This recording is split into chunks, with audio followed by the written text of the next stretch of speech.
One Word is essentially about a refugee that comes to the UK. Called Sammy. He's had to leave his home country with his mum. Sammy goes to a local school. He's not liking school. And he's lonely. Or encountering lots of struggles. Facing, things like bullying and people's ignorance. Actually doesn't like it here and he wants to go back to his own country. This kind of progressively leads to a project at school where he's given a chance to express himself. The spoken word, which he eventually says his voice or tells his story. So it's just him on paper talking about his feelings.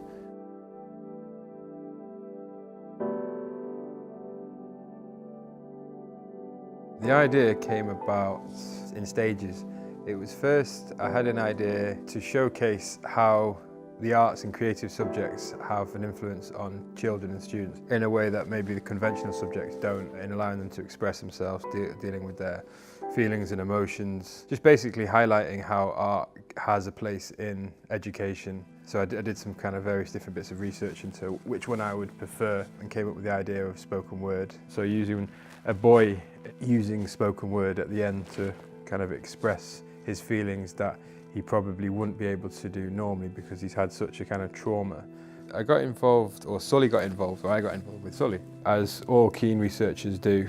Intensive, went to Google, went to YouTube, stopped there. That pretty much led me to Sully. Kind of started a mini obsession where I kind of followed all his stuff and thought to myself, wouldn't it be amazing to work with this guy? Me and Caleb actually met via social media. I think I was working on a project and I put out a blast on Facebook and he hit me up. So he was looking for a video team to help him with the title track to his EP, The Dorm Room. And we spoke a little bit on social media and then we spoke on the phone, and I think the next day he'd come up with an idea for the project already. He'd come up with like 2 or 3 ideas and I was like, I really like the way this guy's operating. So then we came down to Manchester and the whole of the Picture Lock crew, and the way everything came together was so well organised and well structured. I was completely sold and I was like, yeah, I like working with this guy, and anything else he works on, I'd love to be involved with it. He was telling me a number of his ideas and I think that one came up. And he kind of got on board with it straight away, said he loved it, and it grew from there. And then after he'd sold me, he said, we really needed someone to write the spoken word piece for it though. And I was like, oh, okay,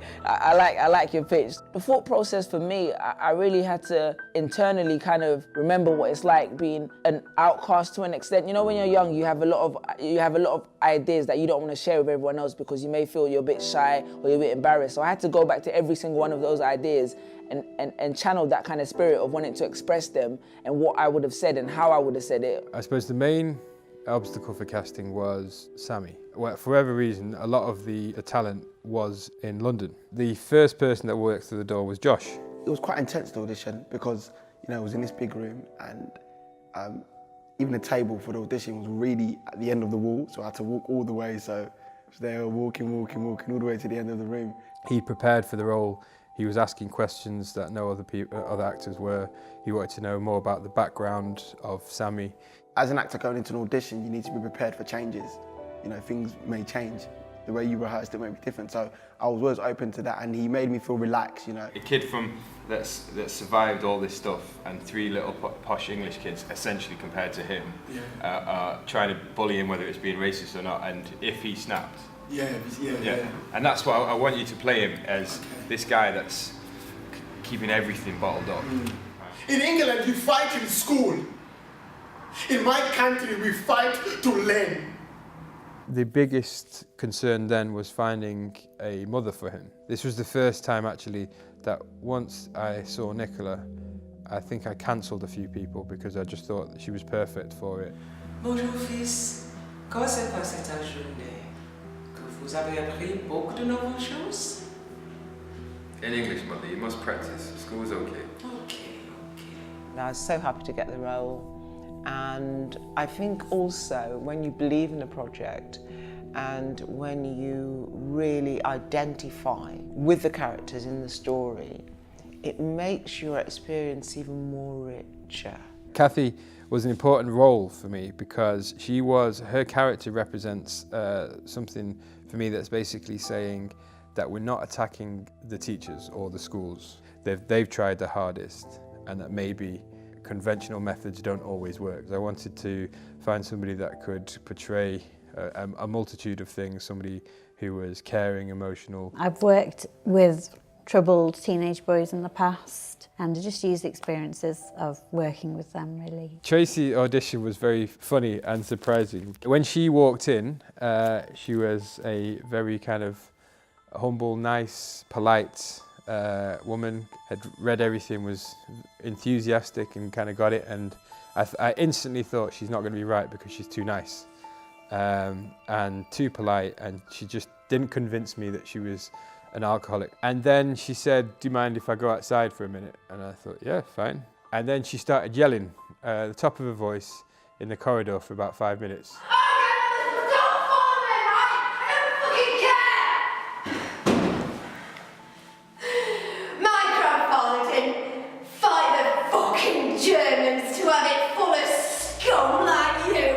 Yeah, it blew us away, and it was pretty simple after that. She was cast. So once I cast Kyle, I needed his kind of two cronies, and Steve and Niall were the perfect combination for that. Bethan Evans, the teacher there, was very helpful and kind of really motivated to get her kids involved. So we did a couple of days audition there, auditioned quite a few of their kids. Everybody was really enthusiastic, and we picked quite a few, and even the ones that didn't get the parts that they may have wanted to, they found their way in different scenes, and hopefully they learnt from the other cast and crew. We couldn't have made the film without Bethan. She was organising the school, the kids, extras, and I always intended to, as a kind of surprise, the first teacher you see in the film is actually a real teacher, kind of one of the stars of the show, really.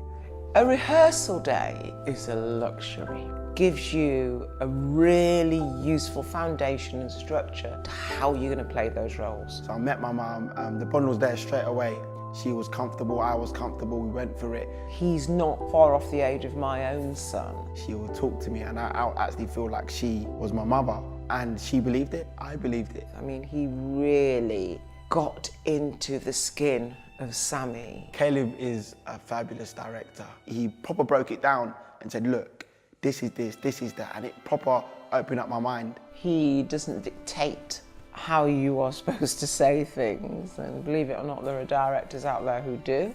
You should just put more in this part, but I think the way you did this part was good. Yeah, just rising it. Rise it further. As I'm going through the speech, I have to gradually... Yeah, the ending, like crescendo kind of. It helped having Sully at the rehearsals, because, you know, he wrote the piece. Okay, yeah, this is like that. And he broke it down to me, what it's really about. Even though I had that understanding before, it made it a bit more clearer. Just seeing that Joshua was able to communicate what I'd put down on paper through his acting. And to be honest, it was amazing. It was even better than we envisioned. He'd really taken the words and brought them to life. You're looking at... You think?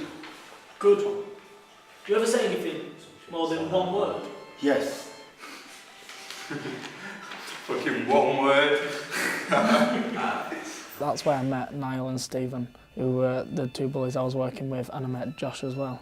We got set off and we got put out in the corridor away from everyone else to become free friends. Hey, one word. This, yeah, with us three is a private conversation, so why don't you fuck off over there? Oh, better yet, fuck off back to Africa. Oh my God, chill, man. Camera speed. Scene one, slide one, take one.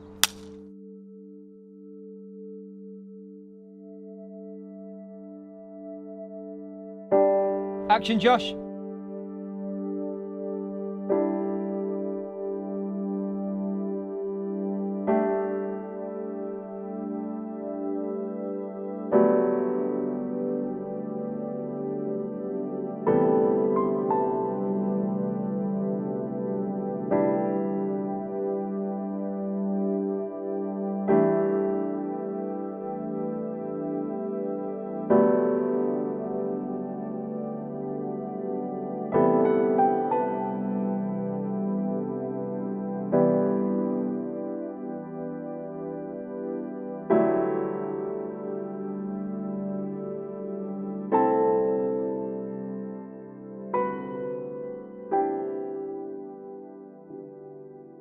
I had to go back to the time where I was in school, when I was young, what I was doing, what I was wearing, how I felt at that time, to just bring that childish, you know, features back. Kids have been brilliant as well. It's really good experience, to be honest, because obviously to do something like this, they wouldn't have a chance like this, you know, every day. So for some of them, it's Yeah, it's good, and they've all got on really well. Move on, let me sit down. All right. I apologise. Damn. So what are we talking about?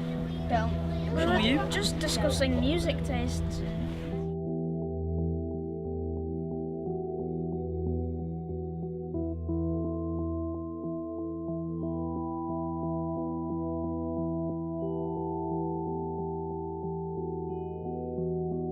What are you looking at? What the fuck are you looking at? Ship all that. Then you can add it back on after. Yeah, you add it back on. What the fuck are you looking at? The main process for all three of them was just trying to take off their niceness. They're clearly well brought up boys, and I needed to try and get rid of that, or at least for you not to see it when I didn't want you to see it.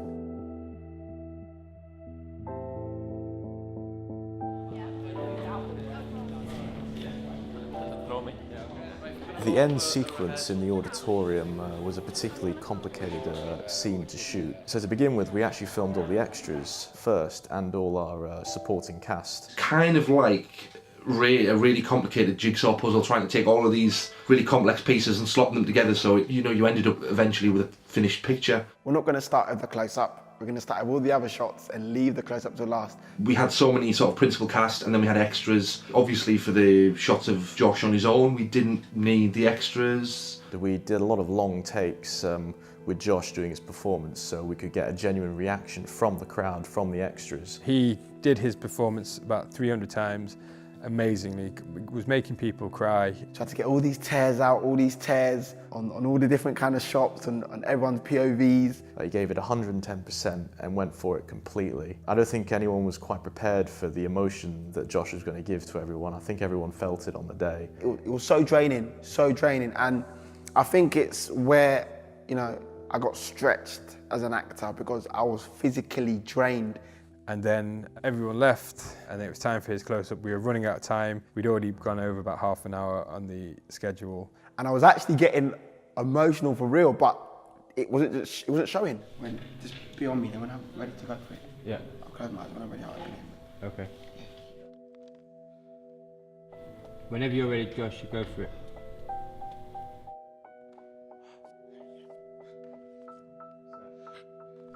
The noise does not stop when the guns stop shooting. The noise does not stop when the people stop looting. The noise does not stop. Cut. Fire. Get in.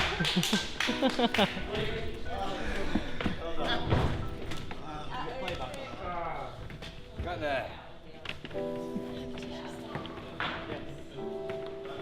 Got it in the end there. Yeah, man. Thanks so much.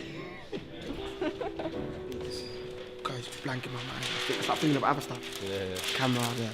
Okay. Caleb, yeah, Caleb. Okay, Caleb. You happy though, yeah? Yes. Sure, yeah, promise. Yes. Literally just got it. It happened. The tears came, and in me, I was just so relieved and happy. And inside of me, it felt like I am Sammy. Even just through that, I felt what he went through. The energy in that room was so powerful. It was really stressful, but I really got there. But that was the most stressful day for me. You can feel the journey they've been on, and it really connects with you. That part just gave me goosebumps because you see how him and his mum are interacting, and then finally when the piece and she sees it in his eyes, and I was like, yeah, definitely, there's definitely something there, and it felt real rather than a recital. It actually felt like this relationship existed, and this dilemma existed, and this individual was going through this, and he was speaking to not only the people in that immediate audience, but the whole audience and me as a viewer. I remember on the first take, huge round of applause from the extras afterwards and the actors afterwards.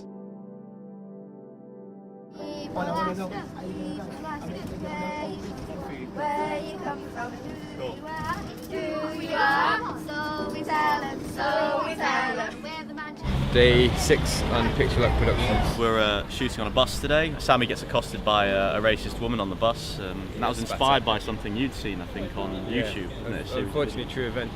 I think when these kind of incidents happen, there's always something going on in the back of these people's lives. It just doesn't just come from nowhere. So, do you know what I said to Tracy? I said, Tracy, it's fine, you can let her spit on me. So in the end, we just went for the real thing. And we kept having a hug every time I spat in his face, we had a hug. So it kind of just made it feel a lot better, even though it was still awful. Tracy really felt really bad. She was like, Josh, I'm so sorry. No, it's fine, you know. He was so lovely about it that, you know, I was okay about doing it in the end. Like, when it said cut, I was Josh again.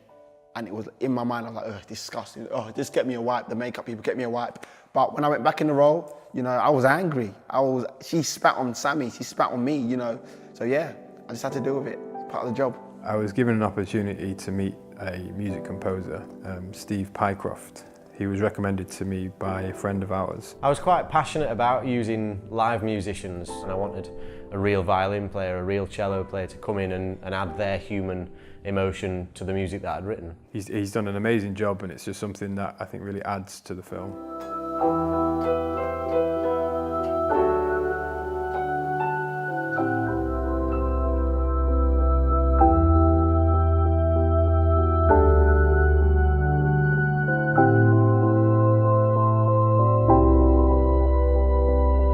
For me, the most important thing was to allow people to see that art is a way to communicate. It's not just something you do as a hobby, but it's a way to connect with people, and it's a way for people to find a voice. It was a very good experience as well, just to see like how everything works. I've really loved working with all the crew. I genuinely did think everyone was really, really nice. Some great experiences, just went with some really, really talented and great crew. The team from Picture Lock Productions, you know, Caleb, Steve, everyone else, what they done, they saw the success for me, not only as an actor, but for the whole story and everything, if that makes sense.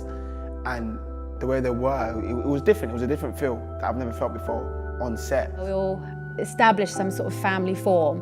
And yeah, he's very good at keeping us all together and keeping us focused and making sure we get the most out of everything. The actors that we had the pleasure of working with were perfect for the roles, and I think Caleb did a great job in managing that and making those decisions.